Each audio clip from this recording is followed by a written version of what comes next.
Now I'm going to evaluate Esteban's speech on cybersecurity and negotiation. And I love this topic, Esteban, because we in Congress, we pass cybersecurity bills all the time. We have hearings on cybersecurity, and we don't really think about the people who have to implement all these new guidance and all these new rules. So it's really wonderful to hear from your perspective as the person in charge of making sure all the IT people put in all the patches and do all the things that they need to do to comply with the law. And I really like that perspective. I thought you looked the part. I mean, you look kind of like a scary IT dude, like, you know, you got the suit and the tie and you got the half Windsor knot, which, you know, I think always looks better on Zoom. So good job. I would have moved the light from behind you, kind of washed you out a bit. And sometimes you were like way too close to the camera.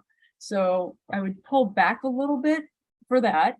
But you definitely look like, okay, this guy knows what he's talking about, and I want to hear what he has to say. And then I would flip your speech around a little bit. I would start a little bit more with a story that we could connect with rather than a list of acronyms and laws, because I think it's hard if you're not in that world to go, okay, GBLA, FISA, FERPA, CISO.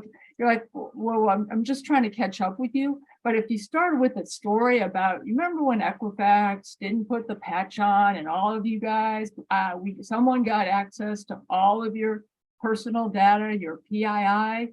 Well, that was the IT person's fault. And if that would have been my job, that would have been me and I would have been fired. So, you know, to just start with something that we can all connect to and then say, my job is to not let that happen where I work, or the places where I am a contractor, or where I'm whatever your role is at those agencies. And then go into what I thought was your really amazing process. I love that part of, you know, we start with collaboration and corroboration and then move to these levels and the questions that you ask. I loved how you pulled those out. I would repeat those a couple of times. I think a few times you swallowed your words, like corroborative. It took me like the third time you said it to really understand what you were saying there.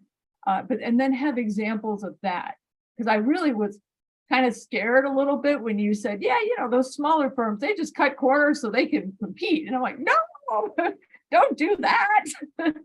That sounds bad. But, you know, when you're giving those examples, that I think made your speech for me, especially to come alive. So thank you for always bringing us really thoughtful and timely speeches.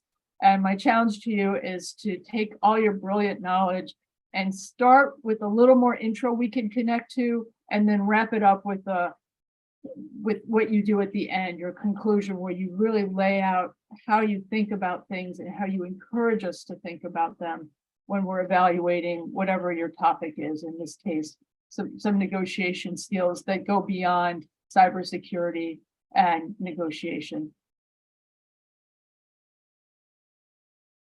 And since I am playing a surfeit of roles today, I am going to call on our timer.